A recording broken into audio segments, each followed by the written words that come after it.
شروع کرتی ہوں اللہ کے نام سے جو بے انتہا مہربان نہایت رحم فرمانے والا ہے۔ اے لوگو جو ایمان لائے ہو، اللہ سے ڈرو جیسا کہ اس سے ڈرنے کا حق ہے۔ تم کو موت نہ آئے مگر اس حال میں کہ تم مسلم ہو۔ سب مل کر اللہ کی رسی کو مضبوط پکڑ لو اور تفرقہ میں نہ پڑو۔ اللہ کے اس احسان کو یاد رکھو جو اس نے تم پر کیا ہے۔ تم ایک دوسرے کے دشمن تھے، اس نے تمہارے دل جوڑ دیے اور اس کے فضل و کرم سے تم بھائی بھائی بن گئے۔ تم آگ سے بھرے ہوئے ایک گڑھے کے کنارے کھڑے تھے، اللہ نے تم کو اس سے بچا لیا۔ اس طرح اللہ اپنی نشانیاں تمہارے سامنے روشن کرتا ہے، شاید کہ ان علامتوں سے تمہیں اپنی فلاح کا سیدھا راستہ نظر آ جائے۔ تم میں کچھ لوگ تو ایسے ضرور ہی ہونے چاہیے جو نیکی کی طرف بلائیں، بھلائی کا حکم دیں اور برائیوں سے روکتے رہیں۔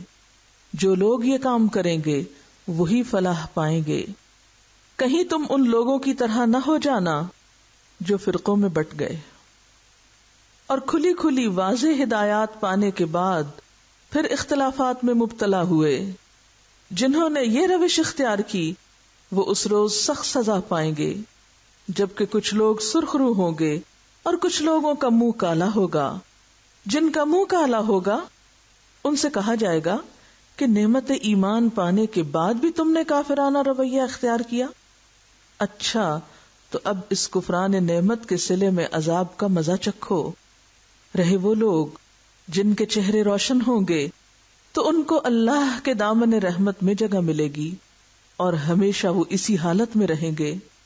یہ اللہ کے ارشادات ہیں جو ہم تمہیں ٹھیک ٹھیک سنا رہے ہیں، کیونکہ اللہ دنیا والوں پر ظلم کرنے کا کوئی ارادہ نہیں رکھتا۔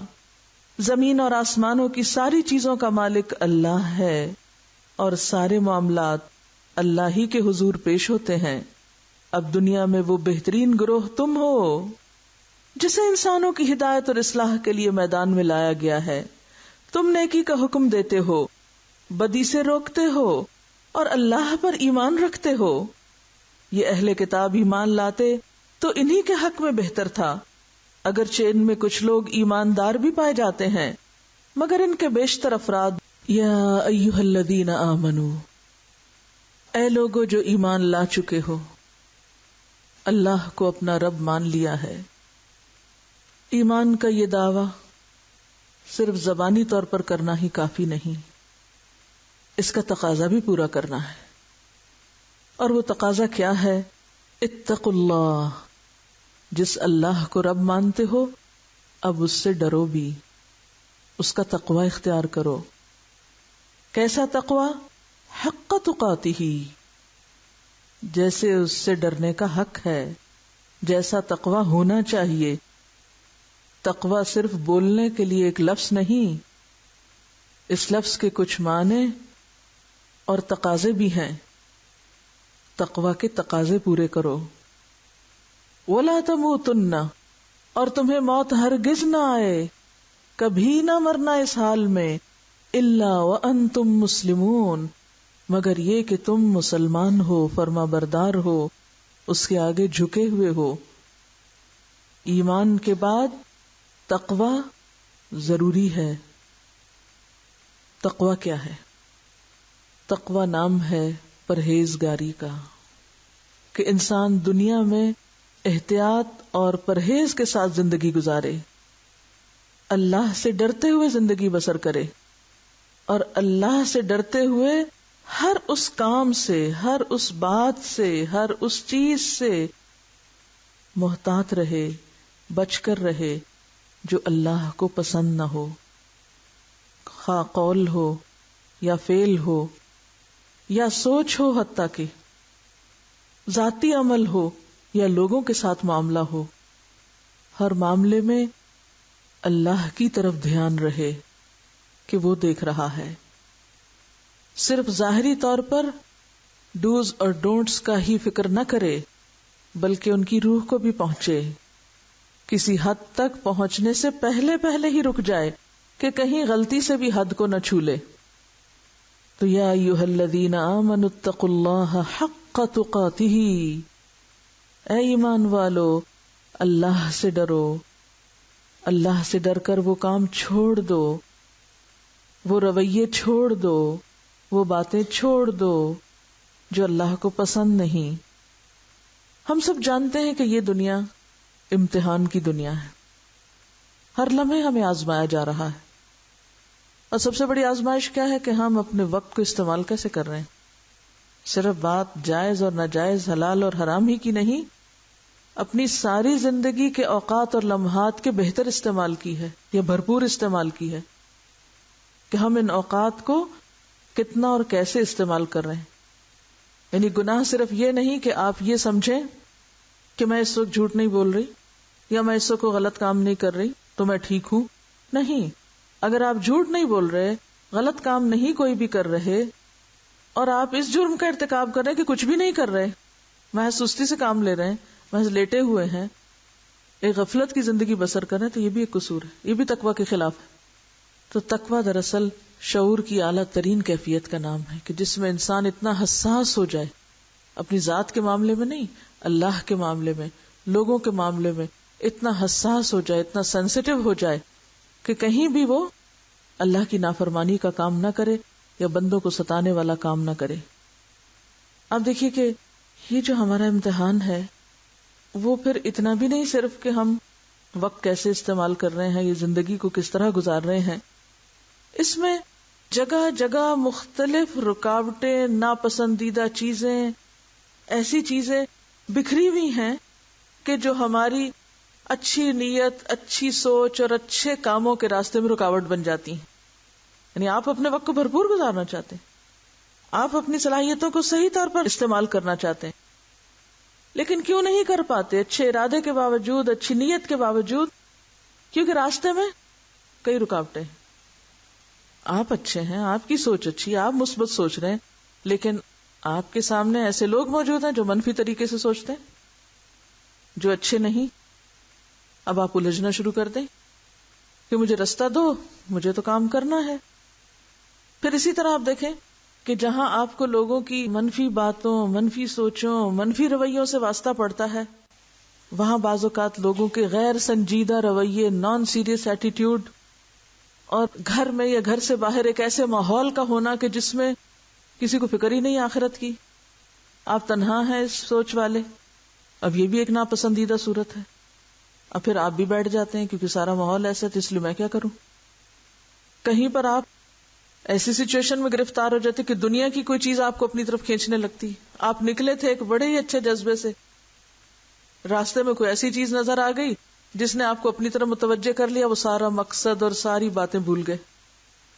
مثلا آپ میں سے اگر کوئی بچی گھر سے یہ سوچ کر نکلی ہے کہ مجھے تعلیم حاصل کرنا ہے، یہاں آ کر وہ ایک ایسی دوستی میں پڑ جاتی کہ ساری تعلیم پیچھے رہ جاتی ہے، اور اس کا الٹیمیٹ گول کیا بن جاتا ہے؟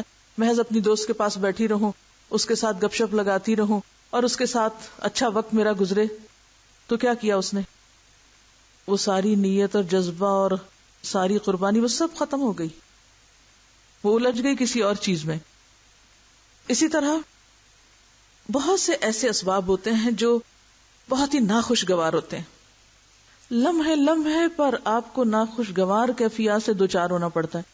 کبھی کوئی آپ کو کچھ بات کہہ دیتا ہے، کبھی آپ کو کوئی ایسی چیز نظر آ جاتی ہے جو آپ کو اچھی نہیں لگتی، کبھی آپ کی یادوں میں، آپ کے خیالات میں، آپ کی سوچوں میں، آپ کے شعور لا شعور میں کوئی بچپن کے، کوئی ازدواجی زندگی کے، کوئی بچوں کے ایسے واقعات، معاملات، مسائل، پریشانیاں آپ کو پیچھے سے اٹھ اٹھ کے کچوکے لگاتی رہتی ہیں۔ دیکھو تمہارے ساتھ تو یہ ہو گیا، تمہارے ساتھ تو وہ ہو گیا۔ کتنی ہی چیزیں ہیں جو ہمیں مسلسل ناخوشگوار رکھتی ہیں۔ یہ سب کیا ہے؟ یہ دنیا کا جنگل ہے، یہ بکھرے ہوئے کانٹے ہیں، جھاڑیاں ہیں۔ آپ کے اپنے اندر بڑا عزم جواں ہے، بڑے شوق ہیں، بہت بہت کچھ کرنے کے لیے آپ تڑپتے ہیں، روتے ہیں، دعائیں مانگتے ہیں، لیکن حالات کرنے نہیں دیتے۔ کبھی بچے پاؤں پکڑ رہے ہیں، کبھی شوہر روک رہا ہے، کبھی ماں باپ محبت میں آڑے آ رہے ہیں، کبھی کوئی اور ہم پہ ترس کھا رہا ہے، کبھی کوئی بیماری آ جاتی ہے۔ غرض کہ آپ ان گنت رکاوٹیں پائیں گے اپنے راستے میں۔ اب ان ساری رکاوٹوں کو عبور کر کے اصل منزل تک کیسے پہنچنا ہے، یہ انتہائی سمجھداری کا کام ہے۔ اور یہ صرف سمجھدار شخص کر سکتا ہے، صرف وہ کر سکتا ہے جو شعوری طور پر بیدار ہو، جس کی آنکھیں کھلی ہوں اور جو محتاط ہو، سمجھدار ہونے کے ساتھ ساتھ اور سمجھدار ہونے کی وجہ سے محتاط ہو۔ اسی احتیاط کا نام تقویٰ ہے کہ منزل کو بھی نہیں بھولنا اور ان ساری رکاوٹوں کو خوش دلی کے ساتھ عبور کرتے جانا ہے، ایک کے بعد ایک چیز سے ٹکرائے بغیر رستے پہ چلتے جانا اور منزل پہ پہنچنا ہے۔ اسی مضمون کو ایک بہت اچھے اثر میں بیان کیا گیا ہے کہ حضرت عمر رضی اللہ تعالی عنہ نے ایک مرتبہ کعب احبار سے، جو ایک یہودی عالم تھے، ان سے پوچھا کہ تقویٰ کیا ہوتا ہے، آپ تقویٰ ڈیفائن کریں مجھے۔ تو انہوں نے کیا کہا تھا، آپ سب جانتے ہیں اس واقعے کو، کہ کیا کبھی تم کسی خاردار جنگل سے گزرے ہو؟ تو انہوں نے کہا ہاں گزرا ہوں۔ پوچھا کیسے گزرے؟ کہا اپنا دامن بچا بچا کے، کسی بھی چیز سے الجھے بغیر۔ یہ اتنی خوبصورت مثال ہے تقویٰ کی کہ شاید ہی اس سے بہتر کوئی چیز تقویٰ کو ایکسپلین کر سکے۔ یہ دنیا کیا ہے؟ خاردار جنگل، جس کے خوبصورت پھول بھی ایک طرح سے آزمائش ہیں، جس میں خوبصورت اٹریکشنز، وہ حب و شہوات کی ساری قسمیں، وہ بھی بظاہر جو خوبصورت نظر آتی ہیں وہ بھی دراصل کانٹے ہی ہیں اس رستے کے، وہ بھی جھاڑیاں ہی ہیں۔ تو جو شخص نظر سامنے رکھتا ہے کہ مجھے وہاں پہنچنا ہے اور اوپر میرا رب مجھے دیکھتا ہے، تو اس کی چال اور رفتار اور گزرنے کا طریقہ کیسا ہو جائے گا، کیسا ہوگا؟ بہت محتاط۔ ابھی آپ دیکھیے کہ آج بارش ہو رہی ہے اور رستوں پہ پھسلن ہے، کیچڑ ہے، کہیں پانی ہے۔ اب آپ یہاں تو نہیں بیٹھے رہیں گے نا، گھر تو جانا ہے۔ جب آپ کسی ایسی جگہ پر پہنچے، نہیں کچھ راستہ ہو سکتا اسموتھ ہو، آپ کے لیے صاف ستھرا ہو، لیکن جب آپ ایسی جگہ پر پہنچے کہ جہاں کیچڑ ہو، پھسلن ہو، گڑھا ہو، کیا کریں گے آپ؟ بیٹھ رہیں گے کہ جس دن یہ سوکھے گا اس دن میں آؤں گی گھر؟ نہیں، وہ تو آپ کو جانا ہے گھر، جیسے بھی جائے آپ کو جانا ہے۔ اسی طرح موت انتظار میں کھڑی، اس نے تو پکڑ لینا ہے، اگلے کمرے میں تو جانا ہی ہے۔ کوئی بھی نہیں کہہ سکتا کہ ہم جب دنیا کے حالات اچھے ہو جائیں گے، ماحول اچھا ہو جائے گا، سب لوگ اچھے بن جائیں گے، پھر میں بھی اچھی ہو جاؤں گی اور اس کے بعد مروں گی، پھر جنت میں جاؤں گی۔ امپاسبل۔ نہ آپ یہ کر سکتے ہیں کہ اپنے گھر والوں کو چھوڑ دیں، یہ بھی ایک فرار ہے، اور یہ پاسبل بھی نہیں کہ آپ گھر چھوڑ دیں۔ نہ یہ آپ کر سکتے ہیں کہ آپ اپنی جسمانی ضروریات سے فارغ ہو جائیں، آپ کو سونا بھی ہے، آپ کو کھانا بھی ہے، آپ کی اور ضروریات بھی ہیں۔ نہ آپ یہ کر سکتے ہیں کہ آپ لوگوں کے منہ باندھ کے رکھیں، ان کے ہاتھوں کو بھی باندھ دیں، نہ کوئی آپ کو ہاتھ سے تکلیف دے، نہ کوئی آپ کو زبان سے دے، نہ کوئی آپ کے ساتھ رویہ خراب کرے کہ جس سے آپ کا موڈ آف ہوتا ہے، کوئی آپ کی خلاف مرضی، خلاف پسند بات نہ کرے۔ کیا آپ کسی ایسی دنیا کا تصور کر سکتے ہیں؟ ایسی دنیا کوئی بنا سکتا ہے؟ کہیں بھی نہیں ایسی دنیا۔ حتیٰ کہ سارے کے سارے بامقصد لوگوں کے بیچ میں رہنے سے بھی ایسی دنیا نہیں ملے گی آپ کو۔ اب آپ کو کرنا کیا ہے؟ محتاط ہونا ہے۔ کیسے محتاط ہونا ہے؟ لوگ جو بھی کہتے ہیں آپ کو اپنی زبان سنبھال کے استعمال کرنی۔ لوگ آپ کے بارے میں جو بھی سوچتے ہیں آپ کو اپنی سوچ کو بدگمان نہیں ہونے دینا۔ آپ کو اپنی غلط فہمیوں اور بدگمانیوں کو اپنے اندر ہی ختم کرنا ہے۔ لوگ آپ کو کتنا بھی الجھائیں، کتنی بھی آپ کے سامنے اٹریکشنز لائیں کہ نہیں ادھر سے نہیں ادھر سے آ جائیے، یہ شارٹ کٹ ہے، تو آپ کو وہاں بھی محتاط ہونا ہے۔ تقویٰ شعور کی اعلیٰ ترین کیفیت کا نام ہے، اعلیٰ ترین شعوری کیفیت کا نام ہے، یعنی انسان کا شعور جو جاگ اٹھتا ہے۔ فَإِذَا هُمْ مُبْصِرُونَ کی جو کیفیت ہے کہ انسان کو نیکی کے مواقع نظر آنے لگتے ہیں، اپنی غلطیاں نظر آنے لگتی ہیں، گویا دوسرے معنوں میں غفلت سے نکلنے کا نام ہے، غفلت سے باہر آنے کا۔ ایک زندگی ہوتی ہے نا غفلت میں ڈوبی ہوئی، اچھے برے کی تمیز نہیں، بس جو ہو رہا ہے سو ہو رہا ہے، ٹھیک ہے، سب ٹھیک ہی کر رہے ہیں، سب اچھا چل رہا ہے، نہ نیکی کی کوئی خاص امنگ ہے، نہ تڑپ ہے، نہ شوق ہے، اور نہ ہی برائی پر کوئی خاص ندامت ہے، بس ایک ذہول کی کیفیت ہے۔ ذہول اصل میں عربی کا لفظ ہے۔ ذہول کی کیفیت ہوتی ہے یعنی غفلت سے ملتی جلتی، بس جیسے ایک نشے کی یا ایک بے خبری کی، لا علمی کی، یعنی لا علمی، بے خبری، جہالت اور ہر ایک سے بے نیاز ہو کر اپنی آخرت سے بے نیاز، اپنے ذمہ داریوں سے بے نیاز، اپنے فرائض سے بے نیاز، اس کیفیت کا ایک نام ہے. بے حسی بھی اس میں آ جاتی ہے، لیکن صرف بے حسی نہیں ہوتی، یعنی نہ تو اپنے انجام کا کوئی خوف ہے، نہ اپنی غلطیوں کا کوئی احساس ہے، بس جس حال میں ہم مطمئن ہیں. تو تقویٰ دراصل ہمیں اس سے باہر نکالتا ہے. اور قرآن پاک کے کوئی بھی صورت دیکھ لیں، کوئی بھی عمل کی بات دیکھ لیں، اس کے ساتھ ہی تقویٰ لگا ہوا ہے. یعنی تقویٰ کا تکرار اتنی زیادہ ہے، احکامات میں، اخلاق میں، عبادات میں، ہر چیز میں تقویٰ مطلوب ہے. اللہ تعالیٰ نے انسان کو عقل دے کر پیدا کیا نا، شعور کی اعلیٰ ترین کیفیت پیدا ہو جس میں انسان نہ صرف یہ کہ جسم کے تقاضے، روح کے تقاضے، عقل کے تقاضے اور اپنے دیگر تقاضے جو ہیں ان کا ادراک کر سکے اور ان کے اندر ایک توازن پیدا کرے، اور اللہ تعالیٰ کا ایسا قرب اس کو نصیب ہو کہ وہ اپنے اصل مقام پہ آ جائے، جس مقام پہ لقد خلقنا الانسان فی احسن تقویم اور وَلَقَدْ كَرَّمْنَا بنی آدم کے جو عزت افزائی اللہ تعالیٰ نے بخشی، اور اسی کی بنا پر ان اکرمکم عند اللہ اتقاکم، جو اس میں جس لیول پر پہنچے گا پھر اتنا ہی اللہ تعالیٰ کی طرف سے اس کو عزت اور اس کو اللہ کا قرب نصیب ہوگا. تو یوں سمجھے کہ جیسے تقویٰ ایک آپ کے اندر ایک روشنی پیدا کر دیتا ہے نا، کہ جس میں انسان کو اس کو اپنا اپنا مقام نظر آنے لگتا ہے، اس کو اپنی منزل یا اپنا انجام نظر آنے لگتا ہے، اپنی غلطیاں نظر آنے لگتی ہے، نہیں وہ ایک اور ہی نگاہ سے خود کو دیکھنا شروع کر دیتا ہے. تو عام حیوانی کیفیت سے انسان کو اٹھاتا ہے یہ تقویٰ. ٹھیک ہے نا؟ تو تقویٰ کی زندگی محتاط زندگی، اور پوری کی پوری محتاط زندگی، آنکھیں کھول کے گزارنے والی زندگی، اندھا دھند بھیڑ چال کی طرح کسی کے پیچھے چلنے والی زندگی نہیں. وہ جا رہا ہے چلو میں بھی چلتی ہوں، نہیں، خود عقل سے کام لینا ہے. نہ جھاڑیوں کے ساتھ الجھنا ہے اور نہ جھاڑیوں کو اپنے ساتھ الجھنے دینا ہے. سمٹ سمٹ کے، سنبھل سنبھل کے چلتے چلے جانا ہے. یہی تقویٰ ہے. تو یا ایھا الذین آمنوا اتقوا اللہ، اور یہ آتا کب ہے؟ جب انسان کے اندر اللہ کا ڈر آتا ہے، اللہ کا تقویٰ پیدا ہوتا ہے، تب تقویٰ والی زندگی نصیب ہوتی ہے. تبھی حق تقاتہ، آخری درجے میں سنبھلنا، اور یہ کیفیت ساری زندگی جاری رہے. یہ نہیں کہ کسی دن آپ تھک ہار کے بیٹھ جائیں، اتنے دن ہو گئے ہیں سنبھلتے سنبھلتے، اب تو میں گرنے لگی ہوں جھاڑی پہ، اب میں جا رہی ہوں اس پہ. کتنے بھی آپ تھکے ہوئے کانٹے پہ پاؤں نہیں رکھیں گے، کیونکہ آپ کو پتہ ہی زخمی کر دے گا، آئندہ چلنے کے قابل نہیں چھوڑے گا. لہذا وَلَا تَمُوتُنَّ إِلَّا وَأَنْتُمْ مُسْلِمُونَ، موت تک. کتنی زبردست وارننگ ہے.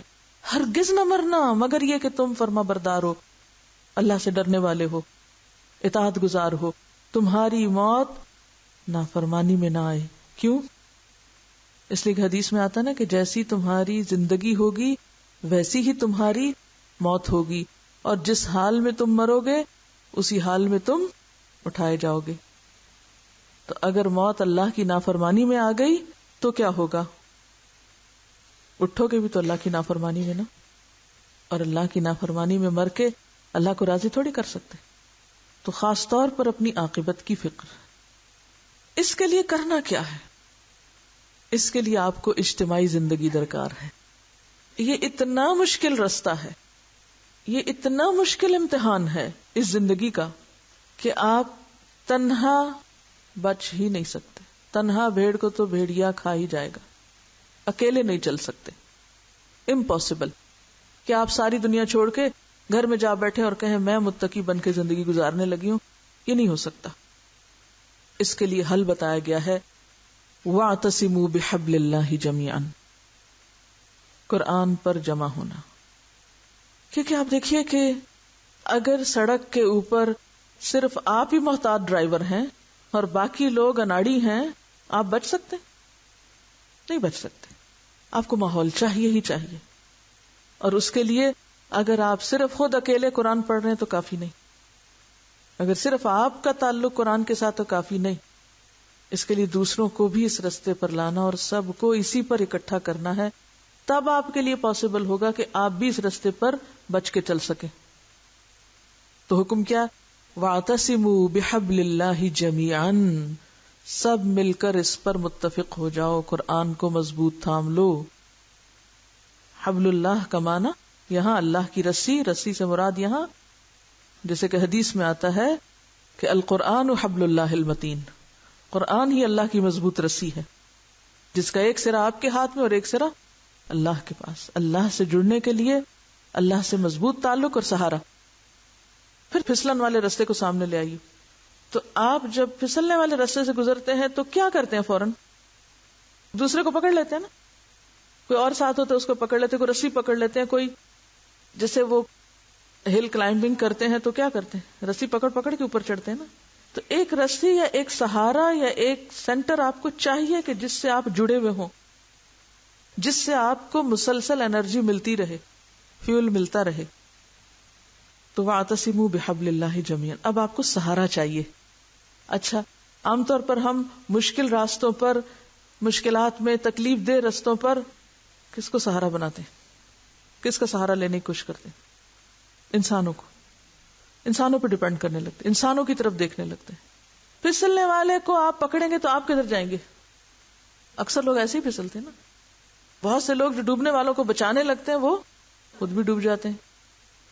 تو یہاں ہمیں انسانی رہنمائی نہیں، اللہ کی رہنمائی کی طرف موڑا گیا ہے. اس سے جڑو. اللہ کا ڈر اور اللہ کی رہنمائی کتاب کی شکل میں. اور صرف اکیلے نہیں، اور سارے بھی اسی کے گرد جڑ جاؤ، اسی کے گرد جمع ہو جاؤ اور مضبوط پکڑ لو. مضبوط پکڑنے کا کیا معنی ہے؟ یہ نہیں کہ کبھی تعلق ہو اور کبھی نہ ہو. یہ تو محد سے لحد تک، حتیٰ کہ پھر قیامت کے دن بھی اس کے سائے کی ضرورت ہوگی. اپنے آپ کو پرکھیے. یہاں دو طرح کے لوگ ہیں، ایک آپ سے طاقتور ہے اور ایک آپ سے کمزور ہے. ایک آپ سے بڑا ہے، ایک آپ سے چھوٹا ہے. اور بڑے چھوٹے کو آپ سٹیٹس میں دیکھیں، کسی بھی چیز میں دیکھ لیں، یعنی بڑے اور چھوٹے کی جو بھی آپ ڈیفینیشن کریں. بڑا شخص آپ سے کوئی کام کہتا ہے، آپ کیا کرتے ہیں؟ مان جاتے ہیں نا. کیوں مان جاتے ہیں؟ کیونکہ آپ کا اس سے مفاد وابستہ ہے. وہ بڑا ہے، مال میں زیادہ ہے، اگر آپ نے اس کی نافرمانی کی تو کیا ہوگا؟ آپ کو جو اس سے فائدہ پہنچنا وہ نہیں پہنچے گا. یعنی اس کے پیچھے ایک مفاد وابستہ نا، وہ اس سے بندھے ہوئے ہیں آپ. تو آپ اپنے مفاد کی خاطر، اپنے فائدے کی خاطر آپ بڑے کی بات نہ بھی چاہیں، مجبوراً بھی، تب بھی مان جاتے ہیں. اب ایک ذرا کمزور ماڑا شخص آ گیا آپ کے پاس سے، لیکن وہ ضرورت مند ہے، آپ کی مدد کا مستحق ہے. اب آپ کو اللہ کی خاطر کرنا ہے، اس کے ساتھ جو بھی کرنا ہے. اور وہ بہت بڑا ہے، بہت بڑا طاقتور ہے، اس پہلے والے شخص سے زیادہ بڑا ہے وہ، جس کی خاطر اب آپ اس اپنے سے چھوٹے کے ساتھ معاملہ کرنے لگے. اب یہاں آپ کیا کریں گے؟ کیا چیز آپ کو مجبور کرے گی کہ آپ اس چھوٹے کی بھی بات سنیں، اس کمزور کی بھی داد رسی کریں، دل جوئی کریں؟ ہاں، اللہ کا خوف ہی نا.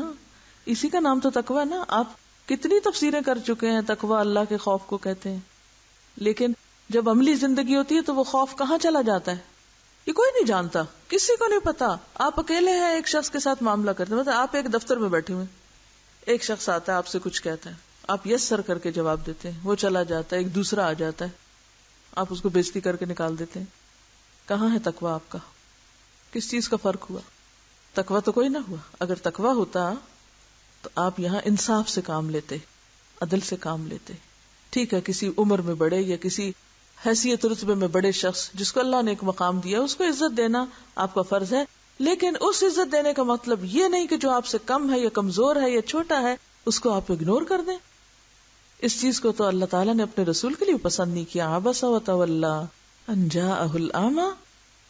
اور بعض اوقات یہ چیز دین کی تعلیم اور تبلیغ میں نظر آنے لگتی ہے لوگوں کی، کہ ساری کوششیں وہاں صرف ہونے لگتی ہیں جہاں سے علمی یا مالی یا کسی بھی طرح کا کوئی فائدہ ہو سکتا ہے، اور وہ طبقات اگنور ہونے لگتے ہیں یا پیچھے چھوڑ دیے جاتے ہیں کہ جن بیچاروں کو نہ دنیا میں اٹھنے کا موقع ملا اور نہ ان کو شعور کی بیداری کا، نہ کسی اور چیز کا.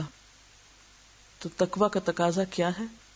انسان بحیثیت انسان، مسلم ہے، نان مسلم ہے، مالدار ہے، فقیر ہے، پڑھا لکھا ہے، ان پڑھ ہے، کسی بڑے گھر میں رہتا ہے یا کسی جھونپڑی میں رہتا ہے، انسان بحیثیت انسان، میرے رب کی مخلوق، میرے رب کی پیاری چیز. اسی سچویشن کو آپ تھوڑا سا اور بھی بڑھا سکتے ہیں کہ کسی مؤثر شخص سے دوستی کرتے وقت، تعلق رکھتے وقت آپ بڑی ایک خوشی محسوس کرتے ہیں کہ میری رشتہ داری، میرا تعلق، میری جان پہچان فلاں اور فلاں سے، اس سے مل کے آپ خوش ہوتے ہیں اور آپ اس سے تعلق قائم کرنے میں، رکھنے میں کوشش کرتے ہیں کہ چھوٹ نہ جائے.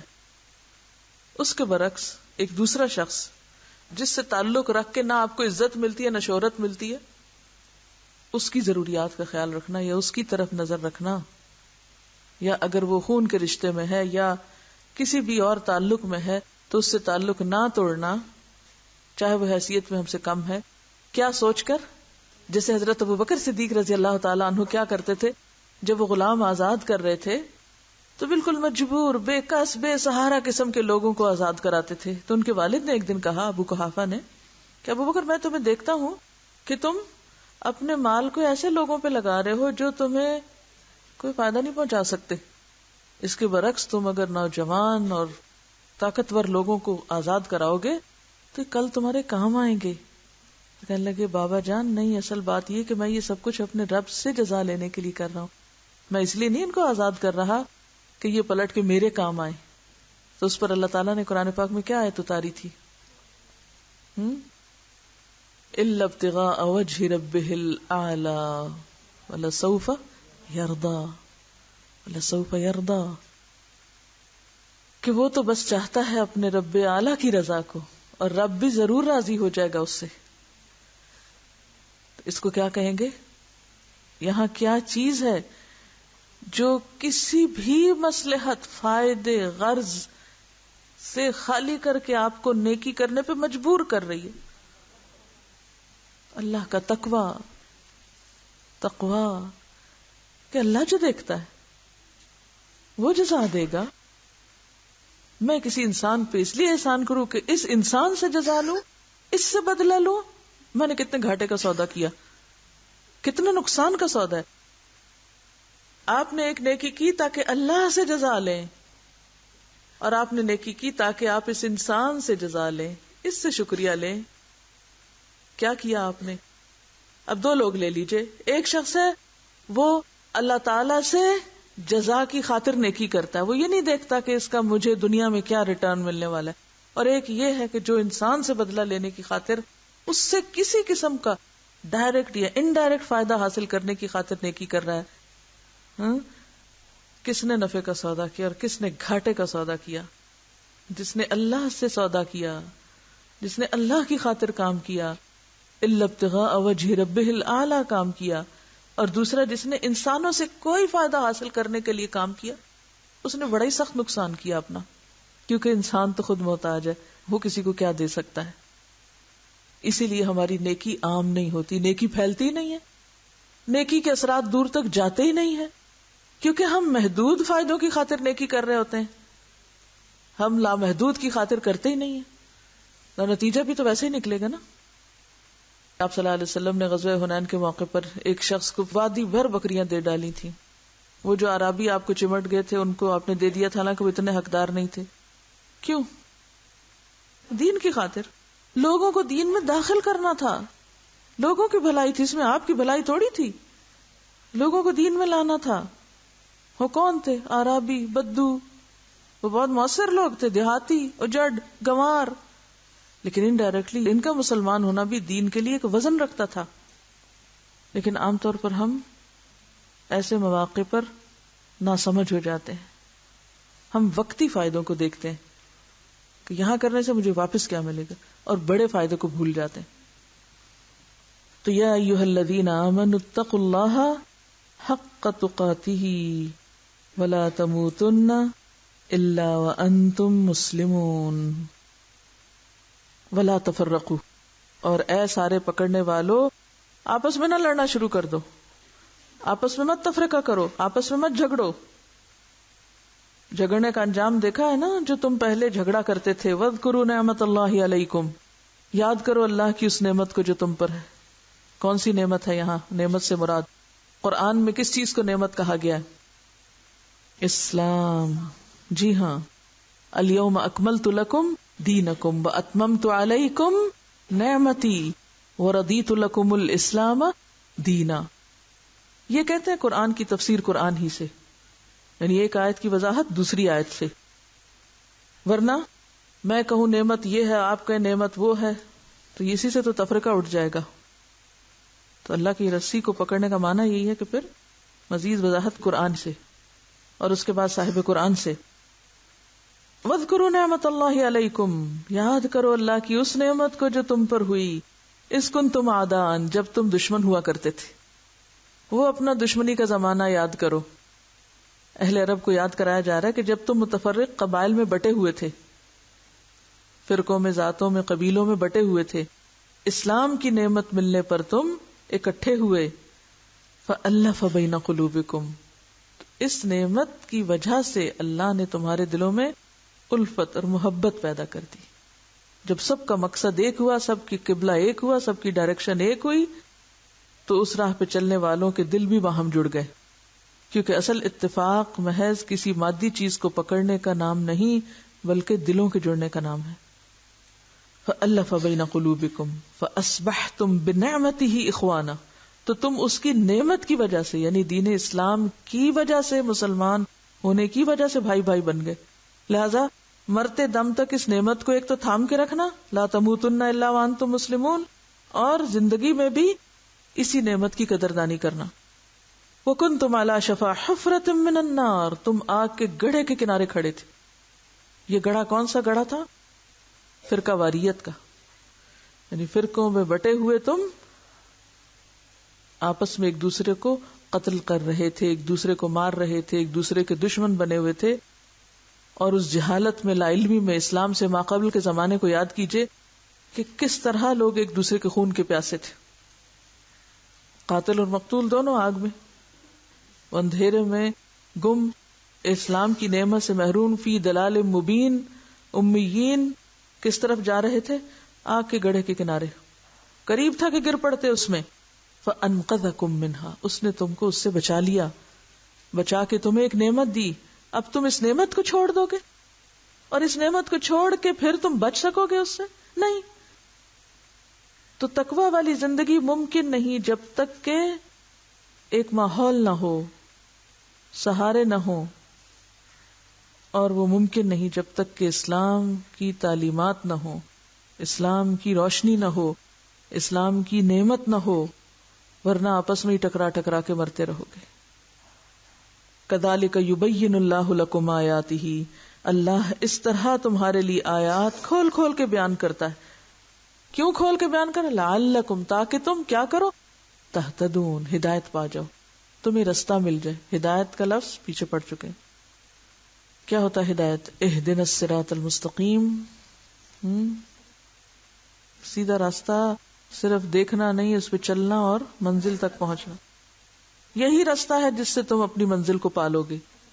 اور اس کام کے کرنے کے لیے کچھ لوگ تو خاص طور پر مخصوص ہونے چاہیے، جن کا اوڑھنا بچھونا یہی کام ہو کہ وہ بھٹکے ہوئے لوگوں کو، ادھر ادھر جانے والوں کو پھیر پھیر کے اس طرف لاتے رہیں. وَلْتَكُمْ مِنْكُمْ أُمَّةٌ، چاہیے کہ تمہارے اندر ایک ایسا گروہ ہو، يَدْعُونَ إِلَى الْخَيْرِ، جو خیر کی دعوت دیتا رہے، جو نیکیوں کی طرف لوگوں کو بلاتا رہے.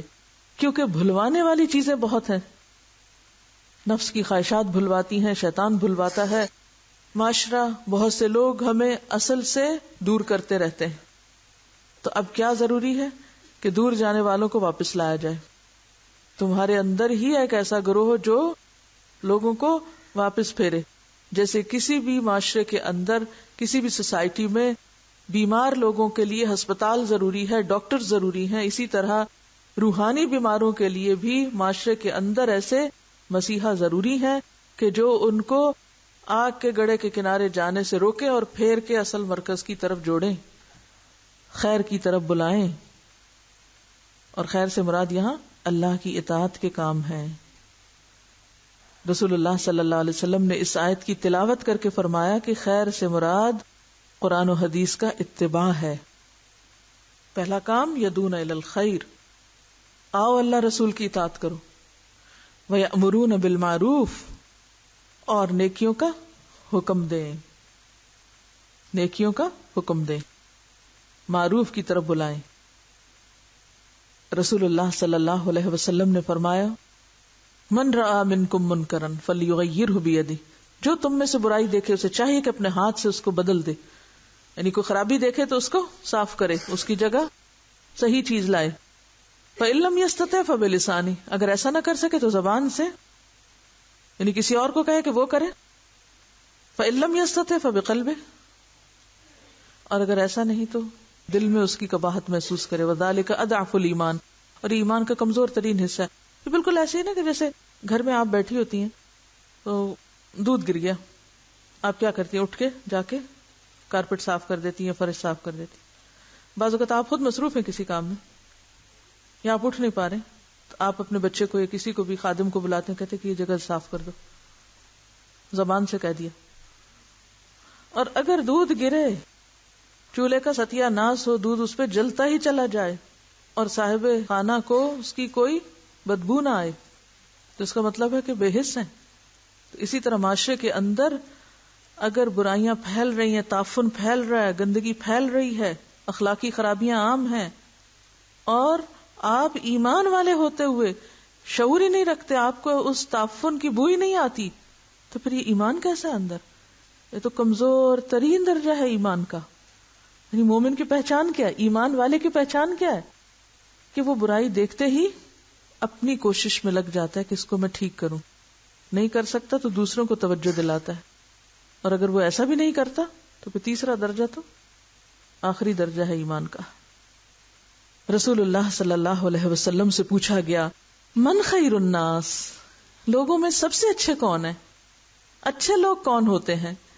آپ نے فرمایا آمرہم بالمعروف وانہاہم عن المنکر واتقاہم للہ واصلہم بالرحم. سب سے زیادہ نیکیوں کا حکم دینے والے، سب سے زیادہ برائیوں سے روکنے والے، سب سے زیادہ اللہ سے ڈرنے والے، اور سب سے زیادہ رشتوں کو جوڑنے والے. یہ ہے سب سے اچھے انسان کی پہچان. یعنی ایک ایمان والے کی پہچان کیا ہے؟ کہ وہ اس کام میں سب سے آگے ہوتا ہے.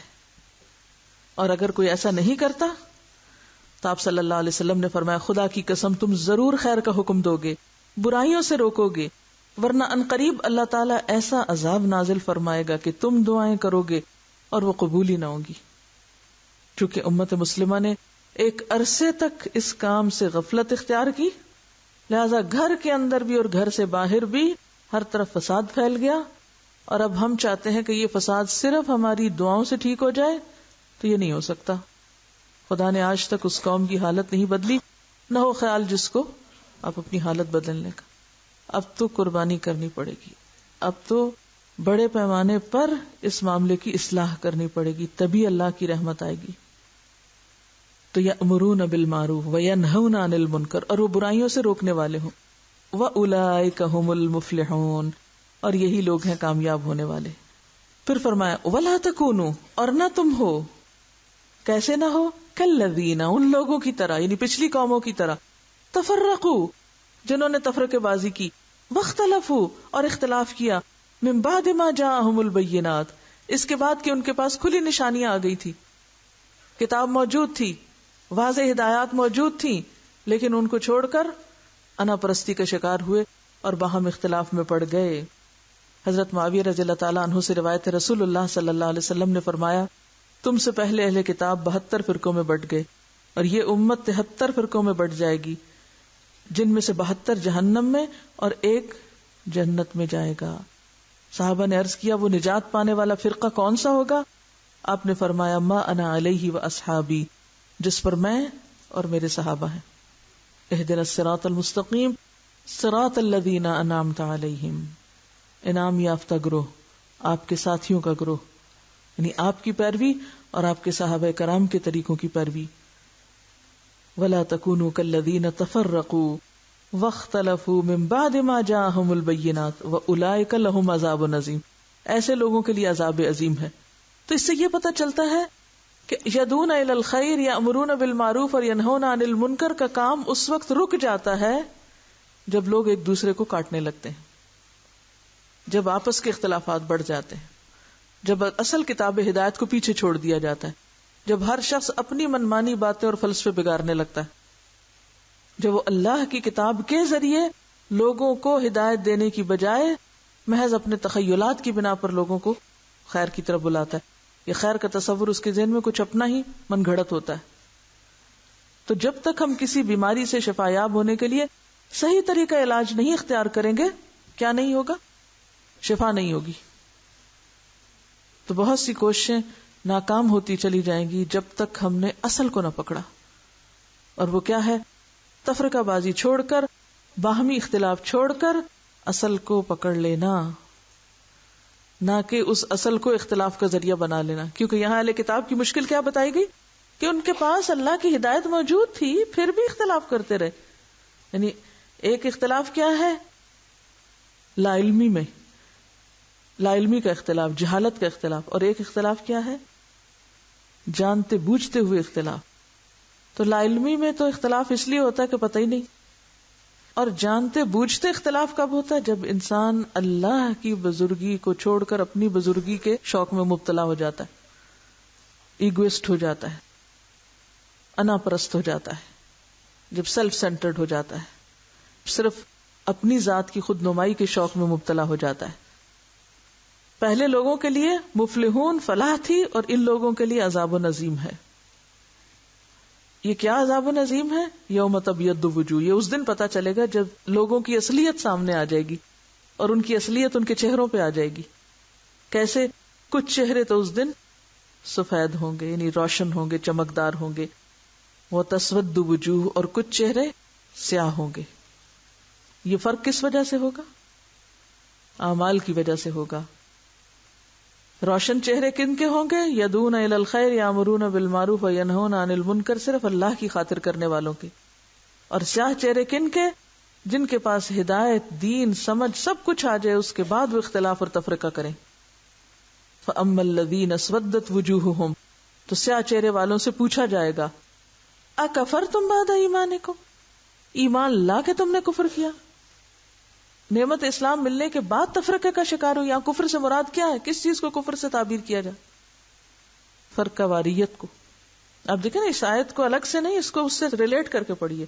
پہلے فرمایا نیکی کی طرف بلاؤ، پھر کہا تفرقے میں نہ پڑو، پھر فرمایا دو طرح کے چہرے ہوں گے قیامت کے دن. جو پہلے طرح کا کام کرے گا اس کا چہرہ روشن، اور دوسری طرح کا کرنے والے کا چہرہ سیاہ. اب صرف سیاہ چہرے والوں کی بات ہو رہی ہے. کالے منہ والوں سے کہا جائے گا ایمان کے بعد تم نے کفر کیا. یہ کون سا ایمان اور کون سا کفر ہے؟ ایمان یہ ہے پہلے حکم کو ماننا، اور کفر کیا ہے؟ جس سے روکا گیا اس کو اختیار کرنا. کفر انکار کو کہتے ہیں نا. فذوقوا العذاب بما کنتم تکفرون، یعنی اتنی شدت ہے اس آیت میں کہ اس تفرقہ بازی اور مسلمانوں کے باہم اختلاف کو کفر سے یہاں تعبیر کیا گیا کہ انسان پھر اصل رستے سے ہٹ جاتا ہے. کیونکہ یہ ہو نہیں سکتا کہ جو شخص اللہ سے محبت کرتا ہو وہ ان سارے لوگوں سے محبت نہ کرے جو اللہ سے محبت کرنے والے ہیں. اس کے لیے تو دعا بھی سکھائی گئی، اللہم ارزقنا حبک و حب من یحبک.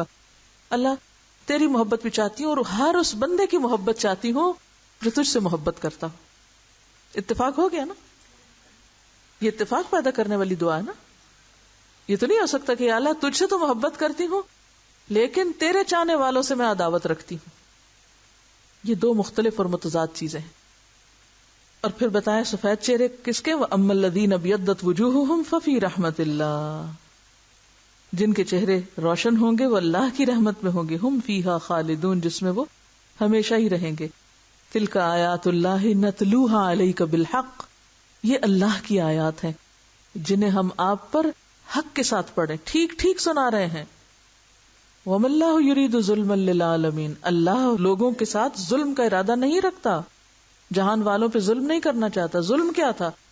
کہ لوگوں کو حق سے محروم کر دیا جائے، علم سے محروم کر دیا جائے، ہدایت سے محروم کر دیا جائے، پر اچانک پکڑ لیا جائے. اللہ نے تو ہدایت کا انتظام کیا لیکن کچھ لوگوں نے اسی کو چھپا دیا، اس کو ایک طرف پھینک کے آپس میں لڑائی شروع کر دی. وَلِلَّهِ مَا فِي السَّمَاوَاتِ وَمَا فِي الْأَرْضِ، اور اللہ کے لیے ہے جو کچھ آسمانوں میں ہے اور جو زمین میں ہے. وَإِلَى اللَّهِ تُرْجَعُ الْأُمُورُ، اور سارے معاملات اللہ کی طرف لوٹائے جائیں گے. یاد رکھو تم بھی اللہ کی طرف واپس لائے جانے والے ہو. اب فرمایا کنتم خیر امت، تم ایک بہترین امت ہو، خیر امت ہو. کب؟ کون؟ کیسے؟ اخرجت للناس، جو لوگوں کے لیے نکالی گئی، جس کا کام لوگوں کو فائدہ پہنچانا ہے، جو انسانیت کی بھلائی کے لیے وجود میں لائی گئی. کیسے؟ تأمرون بالمعروف، تم نیکی کا حکم دیتے ہو اس لیے اچھے ہو، وتنہون عن المنکر، اور تم برائیوں سے روکتے ہو، وتؤمنون باللہ، اور تم اللہ پہ ایمان رکھتے ہو. ولو آمن اہل الکتاب، اور اگر اہل کتاب ایمان لے آئے ہوتے، یعنی یہ کام کر چکے ہوتے. کون سا کام؟ امر بالمعروف اور نہی عن المنکر کا، جس کو انہوں نے چھوڑا. کیوں چھوڑا؟ کیونکہ آپس میں اختلاف شروع کر دیا، اصل بات کو بھول گئے، باہم لڑائیاں شروع کر دی. تو اگر اہل کتاب ایمان لاتے تو بہتر تھا. اب یہاں پھر آپ دیکھیں کہ اہل کتاب کے تفرقے کو چونکہ کفر کہا گیا، تو ان کے تفرقہ چھوڑنے کو یہاں کس سے تعبیر کیا گیا؟ ایمان سے. منہم المؤمنون، ان میں سے بعض ایسا کام کر بھی رہے ہیں، مومن ہیں. وَأَكْثَرُهُمُ الْفَاسِقُونَ، اور اکثر ان میں سے فاسق ہیں. عام طور پر جب یہ آیت پڑھی جاتی ہے کنتم خیر امت، تو ہم صرف اس حصے کو لے لیتے ہیں، ہم سب بہترین امت ہیں، کہ بحیثیت قوم کے ہم خیر امت ہیں، اور ہم ساری قوموں سے بہتر لوگ ہیں. چاہے ہم برے سے برے کام کریں پھر بھی ہم کیا ہیں؟ سب سے اچھے. We are the chosen people, جیسے یہود بھی کہتے تھے، نسلی تفاخر، ہم سب سے اچھے، ہم ہی بہتر. جیسے مولانا حالی نے کہا تھا نا، وہ امت لقب جس کا خیر الامم. امت مسلمہ کو کیا لقب دیا گیا تھا؟ خیر الامم، ساری امتوں سے بہتر. لیکن اس بات کو یاد رکھیے کہ کہیں اس بات میں غلط فہمی کا شکار نہ ہو کہ یہ ہمیں مسلمان ہوتے ہی لقب مل گیا، بس ہم کچھ کریں یا نہ کریں ہم انٹائٹلڈ ہیں اس لقب کے، کیونکہ ہم مسلمان ہیں. تو صرف مسلمان گھرانے میں پیدا ہونے سے آپ کو یہ لقب نہیں مل سکتا جب تک کہ آپ آیت کا باقی حصہ بھی نہ اختیار کریں. اور وہ کیا ہے؟ اخرجت للناس، لوگوں کے لیے نہ نکلیں. لوگوں کے لیے نکلنے کا کیا مطلب ہے؟ ان کی خیر و بھلائی کے کام جب تک نہ کریں، ان کو جب تک فائدہ نہ پہنچائیں. کیسا فائدہ؟ تأمرون بالمعروف وتنہون عن المنکر، جب تک تم امر بالمعروف نہ کرو اور نہی عن المنکر نہ کرو. تو گویا اگر مطلوبہ صفات ہوں گی تو ہی خیر امت ہوں گے، ورنہ قیامت کے دن رسوائی سے کوئی بچا نہیں سکتا. ایک مفسر ہیں قتادہ، وہ کہتے ہیں کہ حضرت عمر فاروق نے یہ آیت کنتم خیر امت پڑھی، پھر کہا اے لوگو، جو شخص اس خیر امت میں ہونے کی خوشی حاصل کرنا چاہتا ہے، اس ٹائٹل کو پا کے خوش ہونا چاہتا ہے، تو وہ اس کے لیے خدا کی شرط کو پورا کرے. وہ اس کے لیے کس کو پورا کرے؟ خدا کی شرط کو. یعنی صرف پیدائشی یا نسلی طور پر مسلمان ہونا اس ٹائٹل کو حاصل کرنے کے لیے کافی نہیں. کیا کہا میں نے؟ صرف پیدائشی طور پر یا نسلی طور پر مسلمان ہونا، کہ ہمارے اماں ابا مسلمان تھے، ہم مسلمان ہو گئے، چونکہ ہم مسلمان ہیں اس لیے ہم خیر امت ہو گئے، یہ کافی نہیں جب تک کہ اس کے تقاضے یا شرائط نہ پوری کی جائیں. اور وہ شرائط کیا ہے؟ اخرجت للناس، صرف اپنے گھر میں یا اپنے اندر مت بیٹھے رہو، لوگوں کے لیے نکلو. تامرون بالمعروف وتنہون عن المنکر کرو. ابن کثیر کہتے ہیں خیر امت کی تشریح میں، وہ لوگوں کے لیے سب لوگوں سے بہتر ہے. خیر امت کون ہے؟ جو انسانوں کے لیے باقی سارے انسانوں سے زیادہ بہتر ہیں، فائدہ مند ہیں.